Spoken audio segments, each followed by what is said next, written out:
Hello, student. Good morning, all of you. Start the chapter number 6, Physical Change and the Chemical Change. Standard 7th, Physical Change and the Chemical Change. The different types of physical change, that is means कि shape में change आते हैं, colours में change आ जाता है कई बार। तो वो फिज़िकल चेंज और केमिकल चेंज होता है कि जिसके अंदर जिसको कभी रिवाइज नहीं कर पाते, उसकी जो प्रॉपर्टीज़ होती है नई की नई प्रॉपर्टीज़ बनती हैं। फिज़िकल चेंज को आप रिवाइजेबल कर भी सकते हो एक बार में। तो ये दोनों की चीज़ें हमें समझना बहुत ज़रूरी है कि कौन सी चीज़ों से फिज़िकल चेंज और केमिकल चेंज क्या होता है। Every day you come the across the many changes in your surrounding. हमारे आसपास में काफ़ी सारे चेंजेस होते हैं। This change may be involve the one or more substance. For example your mother may be dissolve the sugar in water. आपकी mummy जो sugar dissolve करती है वाटर के and make a cold drinks बनाती है ना कई बार। तो making the sugar solution is a change and similarly setting the curd from milk. Milk में से कर्ड बनाना। Sometime milk becomes the sour sour हो जाता है। तो souring is milk change. Stretched rubber band in represent the change. ये काफ़ी सारे चेंजेस होता है कि जैसे पहले कर्ड फॉर्मेशन बन गया मिल्क में से, तो क्या हम वापस मिल्क बना सकते हैं? नहीं बना सकते। Make a list the change you have है। काफ़ी सारे चेंजेस आप मतलब कि लिख सकते हो।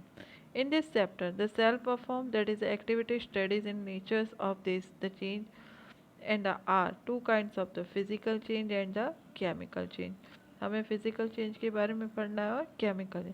देखो ये पिक्चर्स में एक पेपर बताया है जिसमें पेपर्स कटिंग करा हुआ है। एक में 4 पार्ट्स है, एक में 2 और 3 पार्ट्स अलग अलग करके बताया है।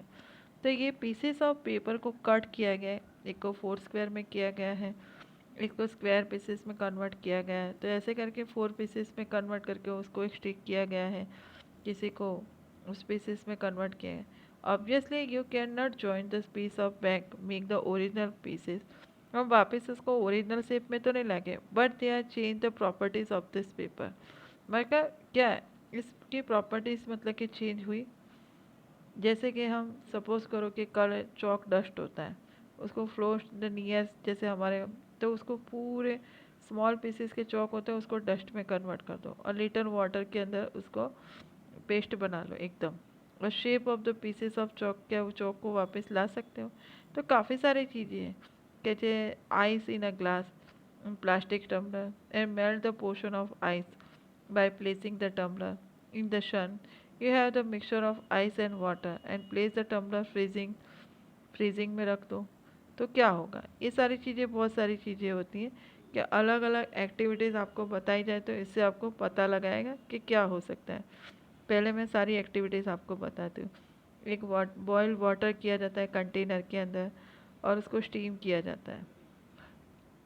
तो वो भी कौन सा चेंज होता है वो भी हम समझेंगे। फिर एक टोंग्स होते, टोंग से ही एक जैसे कि फ्लेम के ऊपर गर्म किया जाता है ब्लेड को, and that is wait for some days some few minutes and does the colour of the tip of blade का देखो कैसा हो जाएगा। Blade from the flame and the once after the some time ये back the original colour और अपने original colour में आ जाती है। तो पेपर से हमने क्या सीखा, पीसेस ऑफ चॉक से क्या सीखा। तो ये सारी चीज़ें हमें पता होनी चाहिए कि जैसे वाटर चेंज हुआ, तो वाटर के अंदर चेंजेस है तो सॉलिड को लिक्विड में कन्वर्ट हुआ। काफ़ी सारे वाटर को बॉइलिंग किया तो गैसियस में कन्वर्ट हुआ। ब्लेड का रंग चेंज हो गया हीटिंग करने से। तो फिजिकल चेंज के अंदर क्या होता है, सेफ जैसे पेपर का सेफ चेंज हो गया, साइज़ भी चेंज हो गई, थोड़ी छोटी मोटी हो गई। फिर ब्लेड का कलर चेंज हो गया। काफ़ी सारे सब्सटेंस का स्टेट चेंज हो गया, सॉलिड से लिक्विड में चला गया, लिक्विड में से गैसियस फॉर्म में भी हो गया। तो ये सारी प्रॉपर्टीज़ किसकी है? फिजिकल प्रॉपर्टीज़ है। And change in the undergoes the change the physical properties and physical change in such a no new substances from. इससे हमें कोई नया सब्सटेंस नहीं मिलता, चीज़ें तो वही रहती हैं, सब्सटेंस कोई नया नहीं मिलता। मगर केमिकल चेंज में तो बहुत ही खतरनाक होता है। केमिकल चेंज में तो क्या होता है कि हमें नया सब्सटेंस मिल जाता है। ए change with your quite familiar rusting of iron. Iron जैसे थोड़े दिनों में बाहर पड़ा रहा तो उस पर जंग लग जाती है, आपने देखा होगा, रस्टिंग ऑफ आयरन कहते हैं। लाल रंग का अनडिजायरेबल थिंग्स उसके ऊपर हो जाता है. And pieces of iron open the sometime in acquire the brownish substance, and this substance are the rust, and it is called the rusting. Iron get the park on the iron bench देख लो, lawn पे देख लो, almost every articles of iron and kept the open gate rusted. Open में रखा rusted हो गया. At म्यू at home you may have the shovels हो गया, स्पेड हो गया, getting rusted when the expose to the, ये सारे के सारे क्या हो जाते हैं, रस्टेड हो जाते हैं, क्योंकि वो एटमॉस्फेयर के साथ में जैसे ही कांटेक्ट करेंगे तो एटमॉस्फेयर के साथ में जैसे आयरन होता है वो जैसे ही कांटेक्ट करता है तो फेरिक ऑक्साइड में अंदर कन्वर्ट हो जाता है और इसी वजह से उसके ऊपर रस्टिंग आ जाती है. आयरन पेन के ऊपर भी देखना आप थोड़े दिनों में रस्टिंग आ जाती है. तो rust is not iron and it is the different from the iron etch which get a deposit. In the consider the more few change, जैसे कि बहुत सारे चेंज हम देख सकते हैं कि small pieces of thin strip of the ribbon of magnesium. रेबनियम की रिबिन, मैग्नीशियम की रिबिन को देखो आप चलाओगे, दैट इज़ द, उसके ऊपर एक लंबी सी जोत देखने को मिलती है. And bring the near the candle, और जोत देखने को देखो कितनी लाइटेड जोत देखने को मिलती है, एकदम ब्रिलियंट वाइट कलर की जोत देखने को मिलती है जैसे पिक्चर्स में आपको बताई गई है. And that is the completely burn and behind the powder yes, जैसे बर्न हो जाती है ना तो एकदम ऐश मतलब कि राख होती है ना उस तरह का पाउडर बन जाता है. And that is the ash is look like a magnesium ribbon. And that is the magnesium ने क्या किया, ऑक्सीजन के साथ में रिएक्शन किया. जो ऑक्सीजन क्या होता है, ऑक्सीजन की प्रेजेंट में कोई भी चीज़ बर्न होती है तो उसकी प्रेजेंस के अंदर वो बर्न होता है तो मैग्नीशियम ऑक्साइड होता है. तो जो ये इसकी राख थी वो क्या हो गई, मैग्नीशियम ऑक्साइड के अंदर कन्वर्ट हो गई. एंड कलेक्ट द एस को हम कलेक्ट करेंगे और उसको वाटर के अंदर डिजॉल्व करेंगे और उस वाटर्स को हम स्टर करेंगे. That is the aqueous solution. Aqueous solution that is means of कि किसी भी चीज़ को डिजॉल्व करना वाटर के अंदर, दैट इज़ एक्वियस सॉल्यूशन. अब इसको हम क्या करेंगे, टेस्ट करेंगे कि ब्लू लिटमस पेपर से हम इंडिकेटर, जो ब्लू लिटमस पेपर या रेड लिटमस पेपर लेंगे और उसके बाद में उसको पता लगाएंगे. On the basis of the test how do you classify the aqueous solution, acidic और बेस. तो हम पता लगा सकते हैं क्या वो एसिडिक है कि बेस है. Dissolving S in water it is from the new substance, क्योंकि वो वाटर के अंदर डिजॉल्व है, नया सब्सटेंस बनाया. And that is the means of कि मैग्नीशियम जो वाटर के साथ में रिएक्शन करता है तो क्या बनाता है, मैग्नीशियम हाइड्रोक्साइड. जैसे पहले हमने क्या किया, मैग्नीशियम को बर्न किया तो मैग्नीशियम ऑक्साइड बना, फिर मैग्नीशियम ऑक्साइड को हमने वाटर के अंदर डिसॉल्व किया तो क्या बना, मैग्नीशियम हाइड्रोक्साइड.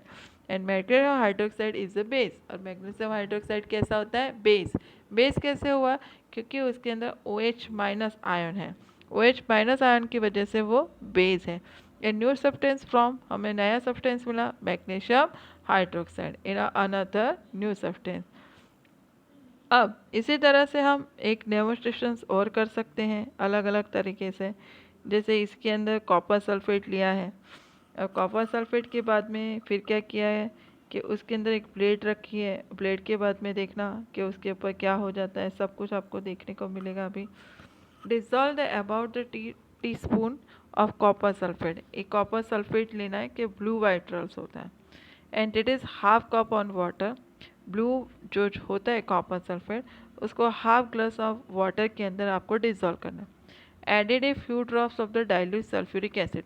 अब उसके अंदर डाइल्यूट सल्फ्यूरिक एसिड का मतलब क्या होता है कि जिसके अंदर 90% of water and the 10% of sulphuric acid होता है, तो वैसा वाला हमें एडिट करना है ड्रॉप्स. अब इसके अंदर get the blue colour solution बनेगा. फिर is the small sample of solution test tube and the small glass tube and drop a nail और use in a saving plate. या तो नेल का यूज़ कर सकते हैं या सेविंग प्लेट का. इनटू रिमेनिंग द सॉल्यूशन, उसको रहने देना है. Wait for the half an hours, आधे घंटे तक आपको वेट करना है. Observe the colour of the solution, compare the colour of the sample solution, से द सेपरेटली. फिर बाद में उसको ऑब्जर्वेशन करना है. Do you any change in the colour from the solution, क्या कलर के अंदर कोई चेंजेस आता है. Take out the nails of the blade, बाहर निकालना है आपको. And has the change is notice are the reaction is between the copper sulphate and iron. Iron और कॉपर सल्फेट के अंदर बीच में क्या है चेंज हुआ वो भी आपको पता लगाना है. The change which colour solution blue in a green, तो blue solution converted into the ग्ली फॉर्मेशन में कन्वर्ट हो गया, क्योंकि that is the iron sulphate, ये न्यू सब्सटेंस मिल गया हमें। एंड ब्राउन रंग deposit on the iron nail, that is the copper, another new substance हमें मिल गया। तो हम कह सकते हैं कि डिस्प्लेसमेंट रिएक्शन हुआ, कि कॉपर सल्फेट का सॉल्यूशन था, उसके अंदर हमने क्या डाला, आयरन नील, तो वो क्या कन्वर्ट हो गया, कॉपर की जगह iron sulphate solution green colour का हो गया, और उसके साथ में कॉपर कलर का जो ब्राउन डिपॉजिट था, जो नील के ऊपर क्या हो गया, डिपॉजिट हो गया। और इस तरह से हमें देखने को मिलता है कि कैसे केमिकल चेंज हुआ। इसी तरह से हम दूसरा भी एक एक्टिविटीज़ कर सकते हैं। Take about the teaspoon of the vinegar in the test tube. Vinegar क्या होता है, एसिड ही होता है। टेस्ट ट्यूब में लेना है एक, and added the pinch baking soda. Baking soda क्या होता है, बेस होता है, उसके अंदर ऐड करना है। You would hear the hissing sound, hiss करके साउंड क्लियर होता है, एंड बबल्स गैस कम, और बबल्स क्रिएट होता है। क्यों, क्योंकि उसके अंदर कार्बन डाइऑक्साइड होता है बेकिंग सोडा के अंदर, तो बबल साउंड क्रिएट होता है। And pass gases the through the freshly prepare the lime water, और वो क्या होता है, lime water. What happen the lime water, क्या होता है, विनीगर होता है, एसिटिक एसिड होता है, और ऐसे बेकिंग सोडा होता है, और उससे क्या बनता है, NaSCO3, सोडियम हाइड्रोकार्बोनेट। और ये जो होता है कार्बोनेट और कार्बन डाइऑक्साइड जैसे होता है, तो वो क्या करता है, कार्बन डाइऑक्साइड बनता है और अदर सब्सटेंस बनता है, तो उससे क्या होता है कि बबल्स क्रिएट होते हैं। देखो आप इधर देखना कि विनीगर जैसे डाला तो उसके अंदर जैसे कार्बन डाइऑक्साइड के बबल्स क्रिएट होते हैं, और उसके अंदर क्या प्रोड्यूस होता है, lime water, calcium carbonate, calcium carbonate water. अब हम क्या करेंगे, कार्बन डाइऑक्साइड था वो लाइम वाटर के साथ में रिएक्शन करेगा, तो वो क्या बनाता है, कैल्शियम कार्बोनेट, एंड कार्बन, और उसके साथ में क्या प्रोड्यूस होता है, water. When the carbon dioxide is pass through the lime water, the calcium carbonate is from, फिर उससे एक नया सब्सटेंस बना calcium carbonate, which make the lime water milky, and that is the turning of the lime water milky is the test tube in a carbon dioxide. You will chapter 10, that is the air breathe in the reach out of the carbon dioxide, ये आपको chapter में सीखने को मिलेगा। तो हम देखेंगे कि जैसे कि क्या हुआ, कि जैसे एसिडिक और जैसे बेस का क्या हुआ, कॉम्बिनेशन हुआ, तो क्या बना, कोई एक अलग ही न्यू सब्सटेंस बना, और वो न्यू सब्सटेंस क्या हुआ हमारा, लाइम वाटर, और लाइम वाटर को फिर हमने कार्बन डाइऑक्साइड के अंदर रिलीज हुआ, तो कैल्शियम कार्बोनेट बना। इस तरह से सारे जो चेंज आते हैं कि one or more new substance बनते हैं, is called the chemical change. And chemical change are very important in our life. All the new substances are from the result of chemical change. Metal का जैसे होना, जैसे iron ores होना, that is a chemical change. Medicine and of products, ये तो chain of chemical change. New material बनना तो chemical change. Plastic and detergent बनाना तो भी केमिकल चेंज से ही होता है। Indeed the every new material discovered by the chemical change, जितने भी मटेरियल्स होते हैं केमिकल चेंज से डिस्कवर्ड होते हैं। Chemical change and addition of the, काफ़ी सारे न्यू प्रोडक्ट बनते हैं। केमिकल चेंज के अंदर क्या होता है कि heat, light and other radiation, sound में भी प्रोड्यूस हो सकता है, स्मेल में भी टेक प्लेस आ सकती है, न्यू स्मेल भी आ सकती है, कलर चेंज हो सकता है, गैस में भी फॉर्म हो सकता है। तो बहुत सारे एग्जांपल है, जैसे मैग्नीशियम रिबन को हमने बर्न किया था तो वो क्या हुआ था, केमिकल चेंज था। कोल भी that is the chemical change.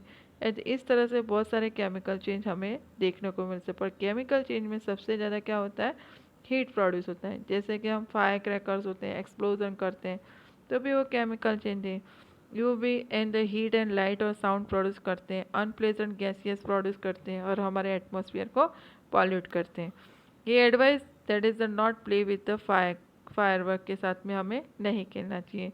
When he food get the spoil, कई बार फूड गंदा हो जाता है, स्मेल आने लग जाती है, तो वो भी केमिकल चेंज है। You notice the slice of apple in a brown colour थोड़ी देर में हो जाता है, that is consume immediately. If you seen the change in colour, the fresh slice apple is keep away the some time, that is activities of slice of potato, brinjal, वो भी काले पड़ जाते हैं। तो ये भी सारे के सारे क्या है, केमिकल चेंज है। एंड इन दिस चैप्टर हमें न्यूट्रलाइजेशन जैसे चैप्टर 5 के अंदर सीखा था, acid and base that is made converted into the salt. तो ये सारे के न्यूट्रलाइजेशंस होते हैं कि अलग अलग, जैसे अभी हमारी ओजोन लेयर है, ओजोन लेयर के अंदर सबसे ज़्यादा अगर उसको डैमेज करता है तो ओजोन लेयर हमें किससे प्रोटेक्ट करती है, तो हमें अल्ट्रावायोलेट रेडिएशन से प्रोटेक्ट करती है। मगर अभी उसको जो सबसे ज़्यादा अगर डैमेज करने वाला है तो CFC, क्लोरोफ्लोरोकार्बन। तो वो भी क्या होता है कि क्लोरोफ्लोरोकार्बन जो होता है वो भी केमिकल चेन से ब्रेक डाउन करता है, क्योंकि उसके अंदर मैक्सिमम क्लोरीन होता है। इस तरह से हमारे चैप्टर 6 के अंदर मैंने आपको अभी पार्ट 1 के अंदर इतना ही हम कंप्लीट करेंगे। पार्ट 2 के अंदर रस्टिंग ऑफ आयरन किस तरह से होता है तो वो मैं आपको समझाऊंगी। Thank you, I love you.